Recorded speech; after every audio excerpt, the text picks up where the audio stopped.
There's something happening in the spirit, both good and bad, and we don't want to focus too much on the bad, but because the Lord has a counter plan for every plan and agenda of the enemy.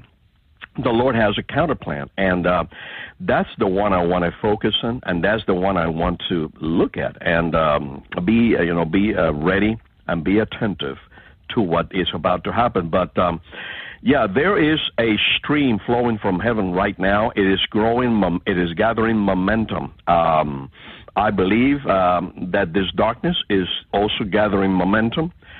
We touched on this in our last Melchizedek priesthood teaching series, which, by the way, concluded last Thursday night. We are starting a new one now on piercing the veil, which has to do with prayer and intercession, and how to get where we need to go through prayer and intercession. I believe that this battle is going to be won, Brother Marcus and Brother Larry, on our knees, or is going to be lost on our knees. And so we have to become adept. We have to become on fire. We have to catch fire and be able to burn for Jesus. And I think it was one of the old-time gospel preachers. Many times he would say, something like this. He would say, "I'm going to set myself on fire, and I'm going to burn, and people are going to watch. People are going to come and watch me burn." Amen.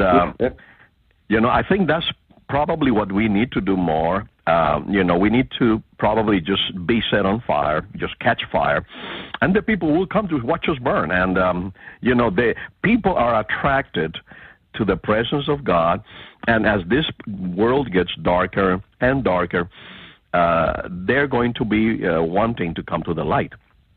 And so I truly agree with you, Larry. I believe that there's something happening, and I know the Lord has given you something, Larry. If it's not too much, if I'm not imposing too much on you, you had a vision or a dream.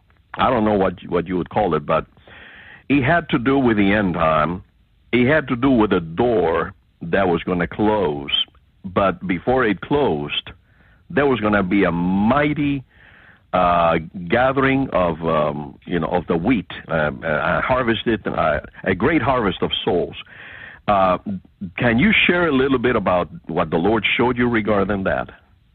Oh, sure. I remember that well. I mean, I can still hear the door close, the bang that it made when it closed. But it was a strange vision. I was not looking for a vision. I was awake, and I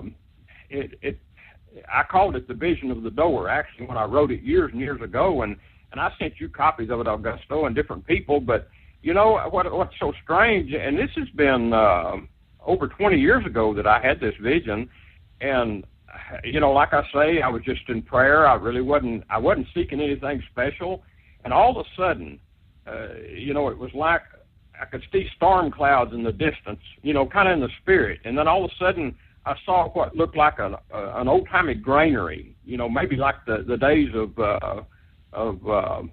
when Egypt, they had the grain put up, and they would save the grain and keep it from the storm and all this in 7 years and et cetera. It was like there was an old granary there, and it had a sliding, I guess you could say, solid rock door. It was very, very heavy. The door was heavy, and the walls were constructed strongly. And I was standing inside looking out, and the door was open. And as I was looking out, it was the